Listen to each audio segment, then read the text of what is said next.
Hello and welcome to our show. I wanted to ask you a couple questions. Does your child go to their own IEP meetings? If not, how do you capture their voice and their ideas and their goals for themselves? Or have you ever thought about inviting your child's friends to come with them and share their ideas at the IEP meeting? Well, that's what we're going to be talking about today. So I'm glad you're here with us either live or watching our replay. Let me quickly introduce myself. I'm Charmaine Tanner. I'm a parent, a retired teacher, an author, and a full-time advocate for students with disabilities. So if you have been following our weekly shows, you know every Thursday at noon Mountain Time, we are live with you. I also wanted to share with you some information. Oops, let me go back a couple slides here. About our membership group. So if you've heard about, we have a new private membership group. We are called the Parent Advocate Trailblazers. So if this is something you'd be interested in, just type the word membership in the comments below, and my IEP bot will come and give you the information. So first of all, I wanted to also let you know that one of our guests that was going to be with us today is unfortunately not able to. Her daughter was admitted yesterday to the hospital. She may be there for a couple more days. So we know as moms, our first priority is our kids. So let's all send some good thoughts and positive prayers to her. And we also are lucky because we have a second guest with us, and she is Karrie Potter from Illinois. She works for their Parent Training and Information Center, and she has been actively involved in helping youth become stronger self-advocates. So Karrie's going to be sharing with us how they've used personal centered planning process, combined that with input for IEP meetings. So I'm thrilled because we will get some wonderful examples and strategies from Karrie today. So welcome, Karrie. Thank you. So thank you for having me today. It's nice to have this opportunity. And like that, I work for the Parent Training Information Center in Illinois. There are actually two in Illinois. I work for Family Matters, and we cover the area outside of Chicago. So 94 counties in the state we cover, and then there's another PTI in the Chicago area. So one of our things that we've been able to do through a endowment fund that's local to Effingham County, where our office is located, is work with youth. The money through the fund is entitled or help youth leadership development, promote that. So we've been able to twice get this grant and work with youth through a program that we've titled Speak Up. And we work and to provide different sessions and every month as through the sessions and season of Speak Up. And we work on things like providing MAPS training or person-centered planning training, working on self-advocacy, teaching the youth what self-advocacy is and talk about their strengths and where, how do they want to improve their self-advocacy skills. We've had sessions that focus on rights and voting, things like that, just to get them thinking about, they're going to be adults soon and to know more about what their rights are. Our one this weekend that we're going to hold will focus on job skills. So we're going to have somebody come in and talk about what do they look for in an interview process, an employer, and look at, talk about what they expect and look for after a person is hired in that place of employment. And then we actually have a job coach who helps for young adults or adults with disabilities to get jobs in the community, and they're going to talk about the services they can provide. And we also have a youth who's had an internship and a job who's going to talk to other youth in our program about his experiences and what's helped him and what he's learned. So we just really try to focus on quite a few different topics to really help our youth grow and become stronger self-advocates. And I am also a parent. I have a daughter named Zoe, and she is a junior in high school, and we have used the MAPS process for her. She's always been involved in the IEP process. We've always talked to her about her diagnosis, her, what her strengths and areas that she struggles with are. Always given her choices in what type of classes and things like that she wants to take. And as she got older, we learned about the MAPS process, and then she was able to use that to lead her own IEP meeting. So yeah, so I think it would be great. We have some people on live with us. So welcome to Terry and Lissa. And if you are also with us, just say hi so I can give you a shout out. Eric is with us too. So great to have you guys. One person, Terry, is from Colorado, and she said that she had her son go to his last IEP meeting, and they asked him to tell about his strengths, and she said it went on for a long time, and then they soon after asked him to leave. And so, and Jennifer's with this from Texas. Hey, Jennifer. So maybe what would be helpful, Terry, is one, I think if people could type in the comments yes or no if they know about person-centered planning or have ever used the MAP process for their child. So just type yes or no if you know about person-centered planning. My guess is this is going to be something new for our viewers to try to understand. So if you, Karrie, could go into what, just kind of briefly what a MAPS process is like. I know we've used them for our son and they've been really successful, but if you want to share like how those are facilitated. Yes, so when I first learned about the MAPS process, I mean, I've known about it through the years, and as my daughter got older, we became more interested in using it. And I thought, it's not only going to help her, but it's going to help, I can tell parents about it, we can try to get into schools and teach them about it. But the MAPS process, we learned, the first training we went to about it was with Bridget Brown, who's a self-advocate, and we went to the training, and it really focused on a team working together with my daughter at the center of it, to focus on what I think she started with, like, her history. What's her history? So, she was able to talk about, these are my diagnosis. I have cerebral palsy. I have epilepsy. I was born premature. She can give people an idea of where she's come from. And then, you talk about what celebrations have you had in your life. So, she could talk about things. I'm excited that I'm able to go to homecoming in high school. I'm excited to take these certain classes. And you just walk through the process of, what are your strengths? What are you really good at? What do you find difficult? Who can help you if you're struggling with something at school? Who could you go to? Or who can help you at home or in the community? What are your dreams for the next year or even further down the road? And talking about, we talked about things like, do you want to live on your own? Roommate, do you want to go to college? Would you rather just go to work after school? So she could think through all of those things, and the process really broke things down and helped her think about what she wanted for her life and where she's at now and what it would take to get there.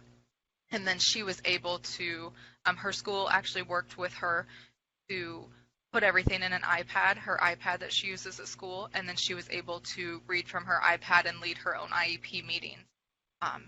So it's been really helpful, and I don't know if anybody else has had experiences like that with using the MAPS. Yeah, so that's great. So Jennifer says yes. She is a strong advocate for her child and also for other families in Texas. So that's cool. And so Jennifer, if you want to type in the comments, like if you've used it with your own child or maybe if you've facilitated MAPS processes for others.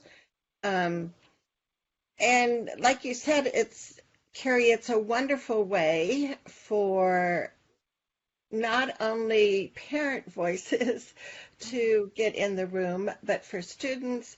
I know when I facilitate MAP meetings, one of my kind of requirements I have is that we have at least equal number of students as we do adults.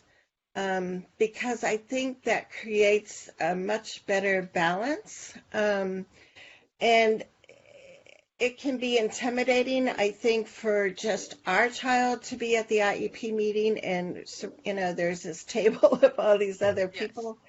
And I know as a parent that can feel intimidating, so I can imagine what it would feel like for a student. So either with the MAPS process or with IEP meetings, I think it can make a huge difference if there's more student voices there. Um, and so when you had the MAPS, were there like her teachers and some of the people from school plus others, or, who were participating? When she's done her maps, it depends meeting to meeting. My mom's came and participated. She's very involved and they're very close. So she wanted my mom the first time she did it, and that was helpful. And some like time frame constrictions or schedules don't allow some people to go, but she has worked with her youth group and been able to advocate for herself as far as what she may need as accommodations and things like that as youth group, and talk to them about, this is how you can help me, or, even we've had conversations with people from youth group. Do you have any ideas of what could help her at school and how other people can approach her? Because there are, youth group leaders who have taught her. So, it teaches her and other people look at things from a different perspective. Right. Yeah. And like you said, sometimes we just have to be creative. I mean, we can't have all of the important players at the, table at one time. But like you said, if you can, have conversations with people that are important in your child's life ahead of time, sometimes they can write a note that can be read out loud, or sometimes you can just verbally share what their ideas were. But I think that helps round out the discussion and also just the tone of IEP meetings when we have students there.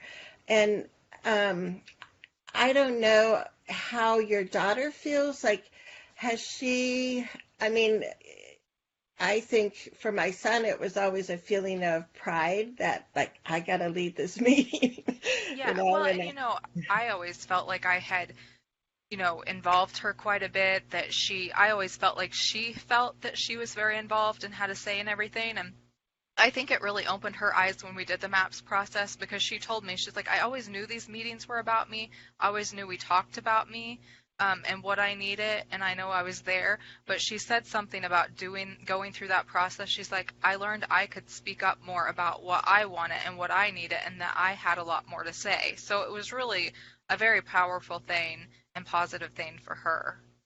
Right. And like you say, now you see that that self-advocacy, like going and, generalizing to other areas like her youth group meetings and things like that. So we Yes. know that that is so promising for our kids. And I want to go back to Terry's comment because, here Terry is doing what, she's encouraged to do and have her son go to the IEP meeting. And she says that he was trying to advocate for inclusion in his classroom.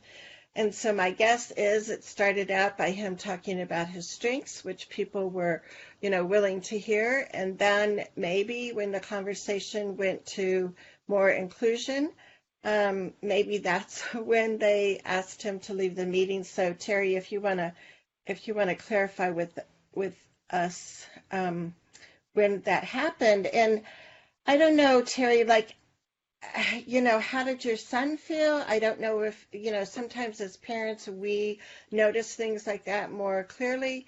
Um, but and part of it, I think, is some of that pre-planning ahead of time with the staff, because I don't think most teachers are used to having IEP meetings when the student is there, unless they're like maybe middle school or high school age. Um, and so I think it's important to pre-plan with the staff and let them know your son or your daughter is going to be attending. These are the things that they would like to talk about. Whether or not, and tell the staff, I think my son or daughter will probably do this at the beginning of the meeting and then want to go back to class, or my son or daughter really wants to come for the whole meeting. So staff is like prepared for what's going on. So I don't know, Karrie, if you have found not only like pre-planning with your daughter what she's going to say, but any conversations with teachers ahead of time, if that helps. I think it helps to plan with teachers ahead of time. What I've found is sometimes doing the MAPS process can add a little bit of time to the IEP meeting. So we always give a heads up, and the school just, I mean, they expect that she's going to lead her IEP meeting. We're all on the same page about that.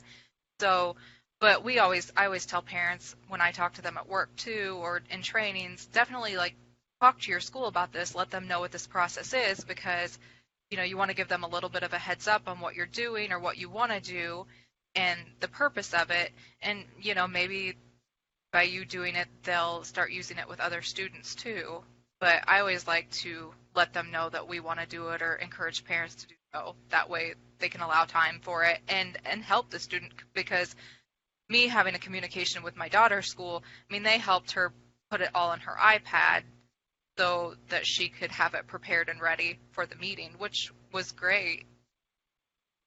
Yeah, and that's so important, I think, is looking at assistive technology that our sons and daughters are used to using in the classroom and at home. And so, like bring that assistive technology to your meetings so your child can feel comfortable. So was it I don't know, Zoe. So was she using Uh-huh. a communication app on it, or was it just like an outline that she was following? She Or had slides on her oh, cool. iPad, so when she got to each part of the IEP where she wanted to share something, then she had her notes that she could go by and talk about, this is what I like, this is where I need more help, maybe this is where people can provide me more help, these are the classes I want to do, this is what I want to do, after high school, what classes I want to take in school. But just sometimes she benefits from having notes so she can remember. It jogs her memory and reminds her of what points she wanted to make. Yeah, and I think visuals are really good. I know for my son Dylan, I always say he has a Down syndrome accent.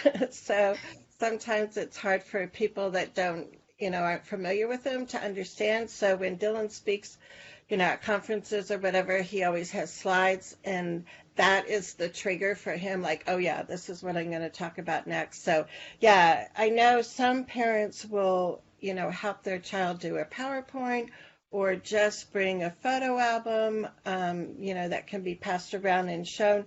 So there are like different ways that, depending on your child's comfort level and age and everything, that you can get them involved. So when you've done this, Karrie, is it that you do a MAPS process at the beginning and then it flows into an IEP meeting? Is that how you've done it? Usually between school and home, like I sit down with her and fill out paperwork. We might involve other people, or go through the MAPS process. The school works with her on, figuring out what she wants and having conversations with her about her education. And then it's all put together before the meeting Oh, so that it's okay. all ready to go at the IEP meeting. Um, Right. that's how we've done it, but I know you can do it a lot of different ways. Right. And the first time that we did maps with my son was, and he's 29 now, so it's quite 24 years ago or so. No, it was when he was in fifth grade and he was going to be transitioning to middle school. We thought this would be a perfect time to have person-centered planning process. And so he, made a list of friends from school that he wanted. We had some of his staff at the school, and then also invited some middle school staff. And the caveat was the middle school staff were more observers because they really didn't know Dylan. So, we wanted them to observe the process and listen. But yeah, it was like so neat to hear all the different ideas that the students had that as adults we would have never thought about. I think we forget much insight and wisdom even young kids can have. And, they'll talk about your child and like, oh yeah, she loves to do this, or no, don't ever do this, or, and just these little tidbits that really make a difference for the new teachers that are going to be receiving your child. And so that first MAPS process really was kind of an eye-opening for me, an eye-opener for me as far as the power of having more student voices in IEP meetings. So I know, more and more parents are starting to have their children attend. Um, when Dylan was real little, when he was 3, we had his first IEP meeting at our house. So Dylan could be playing in the living room and we could have our discussions sitting around. And then when he was in kindergarten, he attended his IEP meeting, and that was in the kindergarten room. So again, he could be kind of playing at the centers, but we started asking him, like, Dylan, who are your friends at school? What do you like to do at school, Dylan? And it was just a real informal way to get him used to, we want to hear what you have to say. And so he started at age 3 and always went to his meetings. There were a few meetings we had that were contentious and we knew, so those we didn't invite him to. But I think you had a good point yesterday, Terry, about, how can we expect students in middle school or high school to start coming to their meetings if they haven't had that experience before? So if you want to talk about how it can help if younger kids can start going to their IEP meetings and how that will help them when they get into those transition planning sessions. I think, I've always felt like self-advocacy is a process. I've worked on it. When my daughter was born premature, we got thrown into a whole world of I had to be her advocate at first. But I knew from little on, like some of her conditions she was diagnosed with, they're going to be lifelong. So from little on, I've always tried to work with her and give her as much information as I could at the time and, let her in on, let's talk about why are you taking these medications? Why do you need this surgery? How many times a day are you taking them? What are the side effects? We've always worked on things from little on. So I always feel like advocacy is a process and she's really growing through the years. And I've, we try to tell parents or even like work with schools and talk about not just starting that, when they hit 14 and a half or whatever the transition age is in each state. So because I think a lot of students, even in doing Speak Up, when we do the MAPS training, I'll say, don't you think it would be great to lead your own IEP meeting? And some students are like, yeah, that'd be great. And others are like, no, I don't want to talk. I don't even want to go to that. But, we try to start small and say, but think of, a way you could participate in your meeting to get more comfortable in it and think of all the great things that you could share that people may not know about you. So, when my daughter was younger, sometimes we would sit down and make a little a sheet that I would help her create on the computer, and she might pick a couple pictures from cartoons that she liked to watch at that age, and then we would bullet point some things she wanted people to know about her. So, one year she was kind of struggling. She felt like it was hard to carry on a conversation with her peers. She didn't know how to keep a conversation going or always talk about what they wanted, and she recognized that, and so she wanted to put that on there. But we've really just tried to build on things through the years. And, she's really become a pretty strong self-advocate. And I think always been a strong advocate in the medical aspect of things. But then working on school things, sometimes we talk about what are, ways to approach if you have a concern or don't like the way somebody's helping you. And we talk a lot about, somebody may think they're doing you a favor and doing the right thing to help you and provide you a support that's helpful, but then she'll say, I don't like that type of support. So we talk about ways to approach that with somebody and say, hey, could you do this instead of what you're doing? And I think you just have to have those conversations and keep building on the advocacy skills throughout the school years and not just start at a certain age. Right, right. And I think those are great. Like you talk about, it's a process. So there's going to be gradual steps that we take. And so I encourage parents to look at some of the ways that they might be able to start that now. I think the other benefit when our children attend the IEP meeting is they see us modeling, positive advocacy strategies and just the interaction that we have with the teachers and other people there. And so then our child sees that and they can kind of develop those, advocacy skills themselves. And the other thing I think that makes a huge difference is when we have our child, and even more so if there's other students at the IEP meeting, is that it changes the tone and I think it creates a more positive tone.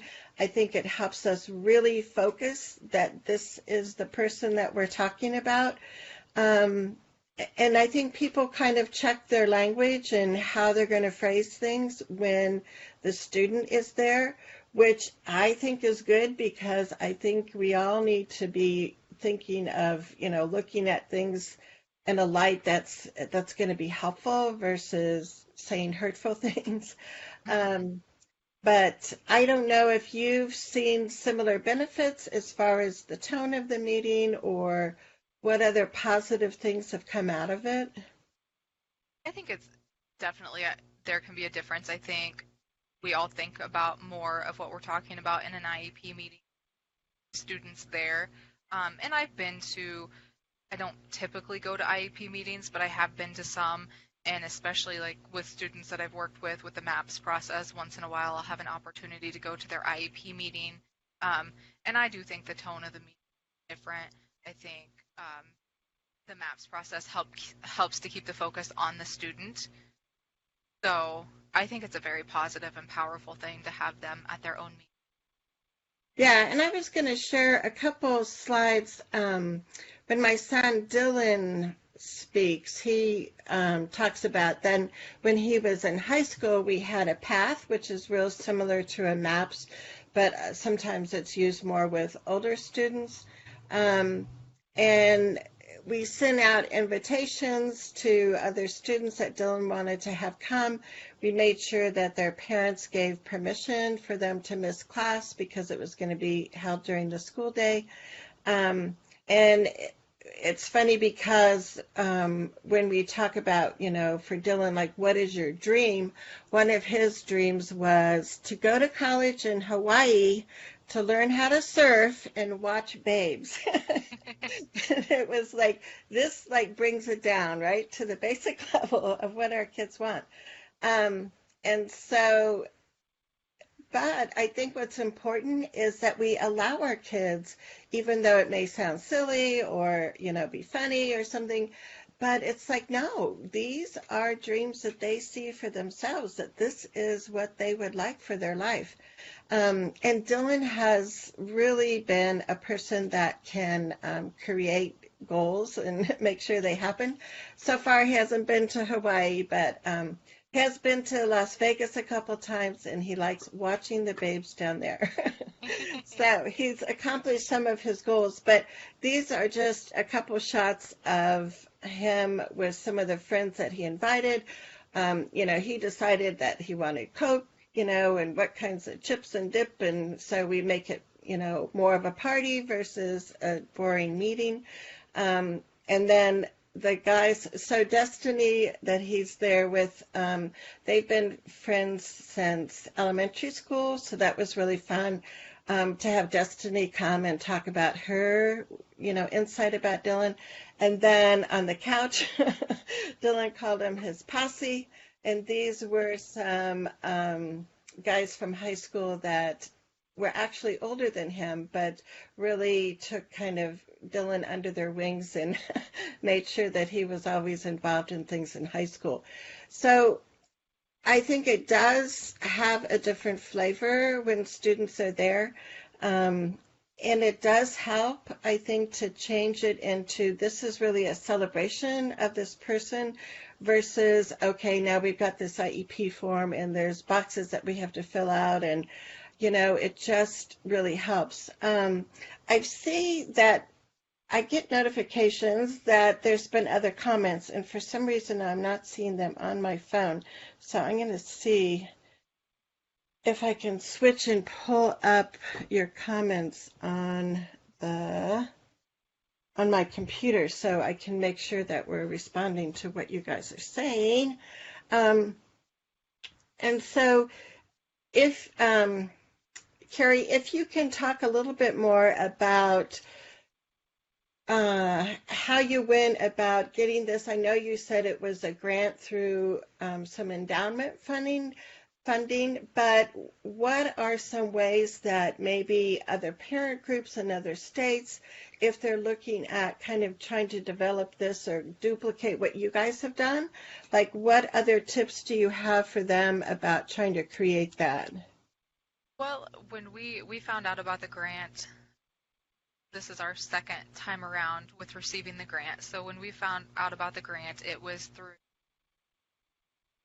Effingham County, where our office is located, and we went ahead and applied for the grant. The purpose of the grant was to promote youth leadership development, and so we applied for it, just saying that we wanted to promote self-advocacy and serve youth disabilities or certain diagnosis, any diagnosis. So when we got the grant, and we really just tried to figure out, like, in writing for the grant, I didn't do that process, my coworker did, but we just really focused on the things that we wanted to promote with, providing that training. So we've really tried to look at what things are available in the community. We want to get the youth out in the community. So we've taken them to a legislative breakfast in Springfield last year, and talked to them about, that process and how they could advocate for themselves in that way. There was a lot of schools around our area do a CEO experience. That's like a business type class that students can choose to take in high school. And the CEO experience in Effingham County offered a training. They had some speakers there who themselves had disabilities. So we took some of our youth to speak up to that program. We've done a lot, just a lot of different things. So, if anybody's ever wanting to know more about it, you can definitely contact our office if you want to. But basically, we just try to hold monthly sessions, and getting more into trying to bring speakers in out to the youth. Right. And so, and before we end the video, I'll put the slide back up with the website for your Parent Training and Information Center, so people can make sure that they can tap into that. I did see another comment on my computer that Lisa was saying that her son goes to his IEP meetings, and I think she was saying that he started when he was in middle school. And so that's good because, like we said, those important transition decisions are going to be, starting to be met or decided and discussed, depending on what state you live in for the age, but towards the end of middle school, for sure, beginning of high school. And if your child hasn't ever gone to a meeting before, it can be even more overwhelming.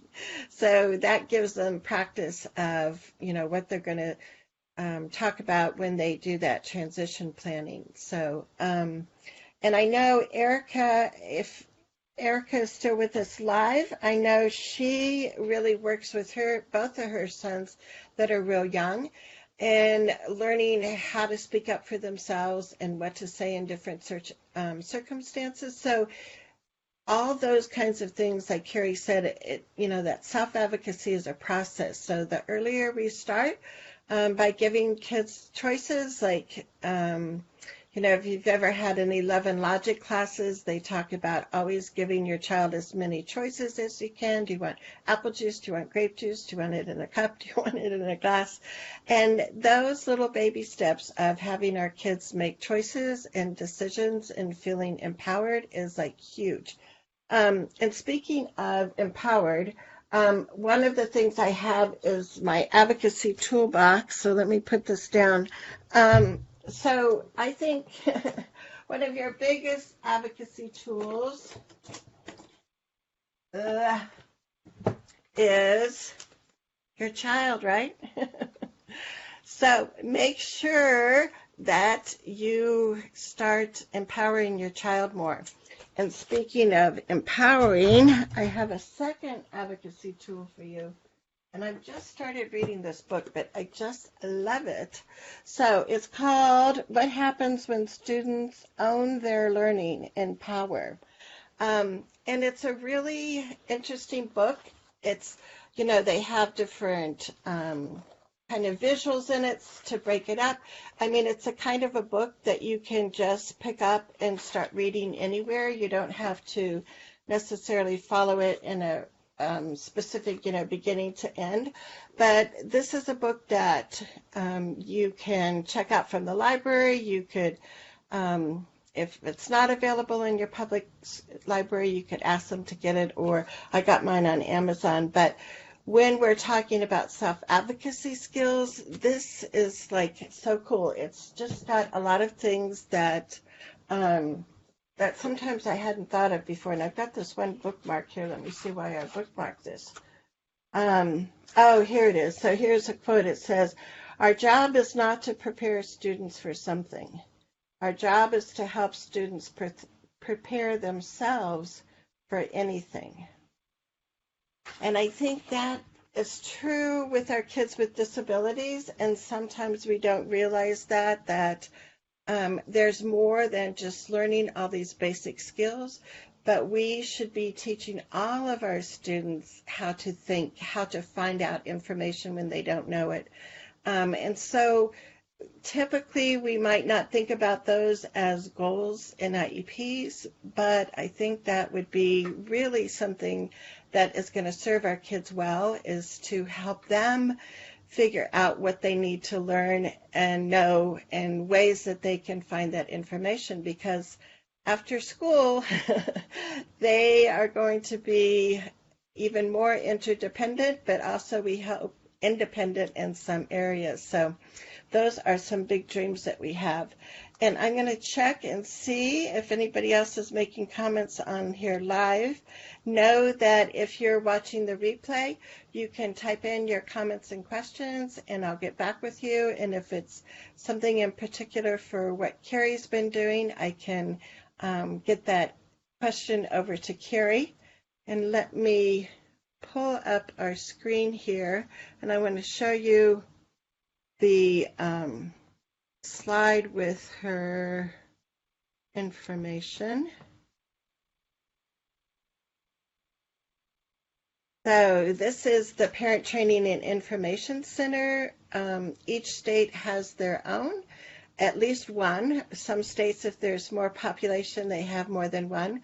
But Karrie works at Family Matters, and I think you would really like to connect with Karrie some more and find out some more details about the grants that they've gotten and the programs that they've been able to develop from that. The other thing I wanted to share, let's see if I can advance here. There's Zoe again. Yeah, when I look at her picture there in the ICU or the NICU unit, it's like, yeah, I remember those days, right? Yeah. And now it's like, look how she blossoms. So it's like, these are the kind of hopes that I hope young parents get, because it can be kind of, you can feel more despair when there's so little and fragile. And yet, look what happens. With some love and care and medical help, they grow up to be wonderful people, right? They do. I wrote this article about Dylan's experiences and why I think it's important for students to attend their meetings. So if you're a member of our Parent Advocate Trailblazers group, I posted this in our group last night, so you can read it there.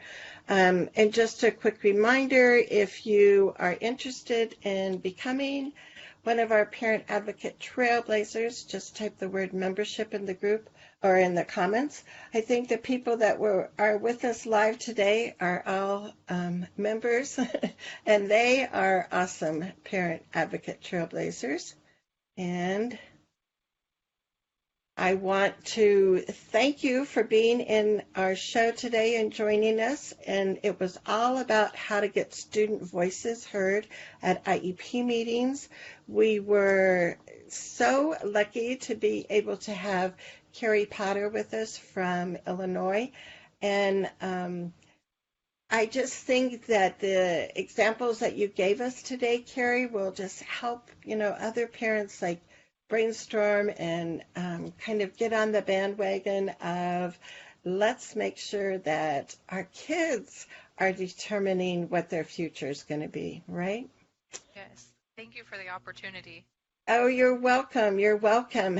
And for our viewers, I am always on Thursdays at noon live Mountain Time. And so I am Charmaine Tanner. I am passionate about helping you become an even more effective advocate for your children so they can be safe, happy, and learning each day at school. So until next Thursday at noon, I shall see you then, and take care. Bye-bye.